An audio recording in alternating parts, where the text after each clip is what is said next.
할렐루야. 좋으신 하나님을 찬양합니다. 오늘도 복된 날, 하나님과 동행하는 은혜로운 날 되시기를 사모합니다. 자, 오늘은 이사야 8장 11절로 15절입니다. 11절 말씀 봅니다. 여호와께서 강한 손으로 내게 알려주시며 이 백성의 길로 가지 말 것을 내게 깨우쳐 이르시되, 이 백성이 반역자가 있다고 말하여도 너희는 그 모든 말을 따라 반역자가 있다고 하지 말며, 그들이 두려워하는 것을 너희는 두려워하지 말며 놀라지 말고, 만군의 여호와 그를 너희가 거룩하다 하고 그를 너희가 두려워하며 무서워할 자로 삼으라. 그가 성소가 되시리라. 그러나 이스라엘의 두 집에는 걸림돌과 걸려 넘어지는 반석이 되실 것이며, 예루살렘 주민에게는 함정과 올무가 되시리니 많은 사람들이 그로 말미암아 걸려 넘어질 것이며 부러질 것이며 덫에 걸려 잡힐 것이니라. 할렐루야. 오늘도 복된 날, 하나님께서 우리 가운데 말씀을 통한 응답을 주실 것을 확신합니다. 자, 오늘 11절 말씀을 보면 여호와께서 강한 손으로 내게 알려주셨다라고 말합니다. 이사야를 하나님이 강한 손으로 붙드셨다는 거죠. 깨우쳐 주셨다는 겁니다. 강한 손은 그를 깨우쳐 주셨다는 거죠. 성도는 하나님의 강한 손에 붙들림 받은 사람들입니다. 은혜를 먹고 사는 사람들이죠. 말씀대로 사는 것을 믿는 사람들입니다. 응답이 없이는 살 수 없음을 고백하는 자들이 바로 성도입니다.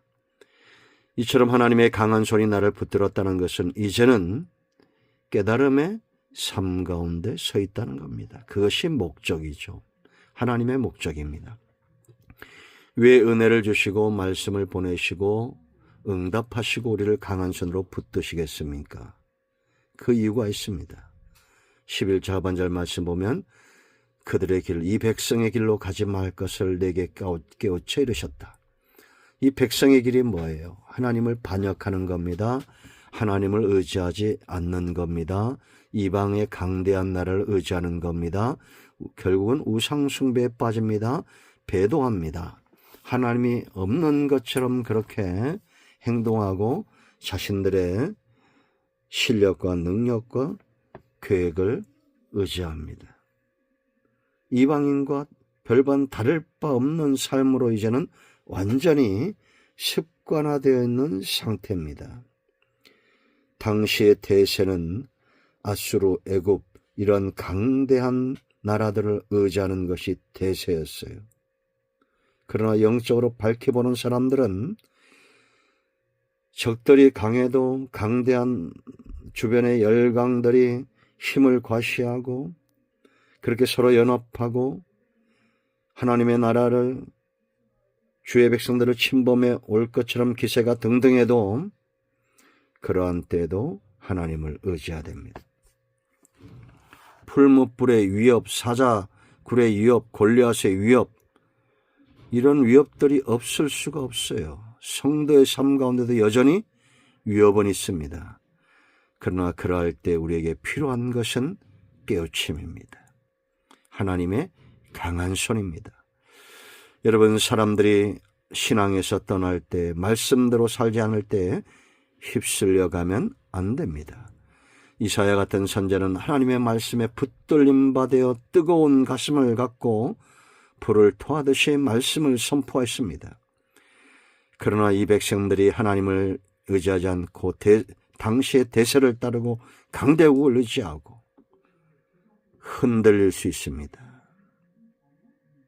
이사야의 삶이 흔들리듯이 오늘날 저와 여러분이 하나님의 강한 손을 의지하지 않으면 사람에게 휩쓸릴 수 있습니다. 어느 날 믿었던 사람들이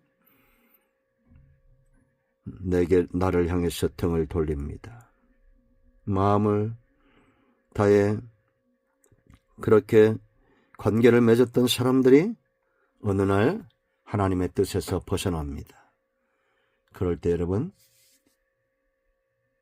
하나님의 강한 손을 더 의지하시기 바랍니다. 사람은 변합니다. 세상은 변합니다. 그러나 하나님은 어제나 오늘이나 영원토록 동일하시며 지나온 모든 세월들 하나님의 은혜가 안 미친 것 없었다는 것은 하나님의 계획대로 되었다는 거죠. 현재도 앞으로도 그럴 겁니다. 그러므로 사람의 길을 따라가지 마시고 하나님의 길을 따라가는 하나님의 강한 손에 붙들림 받은 지혜로운 백성들이 되기를 축원드립니다. 두 번째, 억울한 누명을 쓸 수 있습니다. 대적들이 있어요. 여러분 12절 말씀 보면 이 백성이 반역자가 있다고 말하여도 그렇게 말해요. 이 무슨 말이냐? 자꾸 대세를 따르지 않고 강대구르지 않고 아하스 왕을 향해서 심판을 선언하고 이스라엘 백성들을 향해서 하나님의 징계와 경고를 선언하는 이사야 같은 참 선자를 반역자로 몰고 거짓 선자들을 쫓았다라는 겁니다. 그러므로 우리는 그들을 두려워할 필요가 없어요. 왜 두려워하지 말아야 되느냐? 13절 보세요. 만군의 여호와 그를 너희가 거룩하다 하고, 우리는 하나님만 오직 거룩하신 분이며 하나님만 영광받기에 합당하신 분임을 시인해야 됩니다. 그를 너희가 두려워하며 무서워할 자로 삼으라. 하나님 외에는 우리가 두려워할 존재가 없다는 겁니다. 강대한 나라도 거역하는 아하스 왕권도 두려워하지 말라는 겁니다. 지금 이 땅이 두려움의 세력 앞에 노출되고 있죠. 두려움이 엄습해 오고 있습니다. 이제는 이단과 우상들이 많아지더니 이제는 정치 일선에서 교회 해체법을 이야기한다고 말합니다. 두려움의 소리들이 있습니다. 온 땅엔 전쟁과 기근이 있어요. 그들 뒤에는 분명 이단과 우상과 사탄의 역사가 있습니다. 그러나 두려워하지 마세요. 그들은 영원하지 않습니다. 그들의 힘은 영원하지 않습니다. 그들의 계획은 영원하지 않습니다. 절대 이루어지지 않습니다. 오직 우리의 몸과 영혼을 능히 지옥에 멸하며 하나님의 뜻대로 세상을 이끌어 가시는 그 하나님을 향해서 거룩하다 말하십시오. 거짓된 자들의 그들의 계획과 그들이 세우고자 하는 것들은 마침내 이 하나님의 거룩함에 무너지게 될 것입니다. 그래서 14절 15절 말씀 보세요. 우리는 하나님이 성전된 자로, 하나님을 피난처 된 자로 살아야 됩니다. 하나님을 피난처처럼 의지해야 돼요. 그래서 여러분 14절 그가 성소가 되시라는 것은 피난처가 되어주신다는 겁니다. 이것이 성도의 삶이에요. 하나님만 두려워하고 하나님 외에는 의지함이 없는 자들은 다윗처럼 하나님을 피난처 삼는 지혜로운 백성입니다. 그 다음에 뭐라 했습니까? 그러나 이스라엘의 두 집에는 걸림돌과 걸려 넘어지는 반석이 되실 것이며, 이거 왕가들을 말해. 아하스의 왕가, 남유다의 왕가, 북이스라엘, 하나님을 거역하는 자들, 이런 자들은 오히려 하나님의 계획과 하나님의 말씀이 걸림돌이 되어 넘어진다는 겁니다. 함정과 올무에 빠져 심판을 받게 된다는 거예요. 많은 사람들이 그로 말미암아 걸려 넘어질 것이라고 15절에 분명히 말하고 있습니다. 예수님은 믿는 자들에게는 구원의 반석이 되지만 믿지 않는 자들, 예수님을 거역하는 자들에게는 걸려 넘어지는 거친 돌이 되는 겁니다.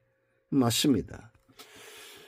여러분, 오늘 이제 우리가 하나님 앞에 섰을 때에 이 말씀, 하나님의 입에서 나오는 말씀들이 심판이 되고 믿음은 그 심판의 기준이 되죠. 천국과 지옥으로 나눠질 것입니다. 예수 믿으시기 바랍니다. 말씀에 붙들림 받으시기 바랍니다. 사망에서 생명으로 옮겨지는 것입니다.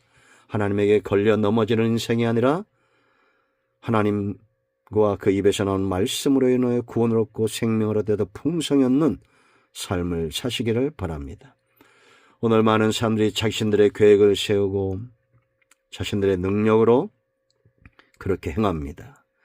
그러나 하나님을 두려워하는 자들은 하나님 편에 섭니다. 하나님 편에 서는 오늘 복된 날 되기를 축원드립니다. 기도합니다. 예수님의 이름을 의지하기도 합니다. 이 말씀대로 되게 하여 주시옵소서. 우리 가운데 마음이 상한 자, 병든 자 치유하시고 회복시켜 주시기를 원합니다. 예수님의 이름으로 사모하며 축복하며 기도합니다. 아멘. 할렐루야. 응답이 오늘도 우리 가운데 임하였습니다. 아멘.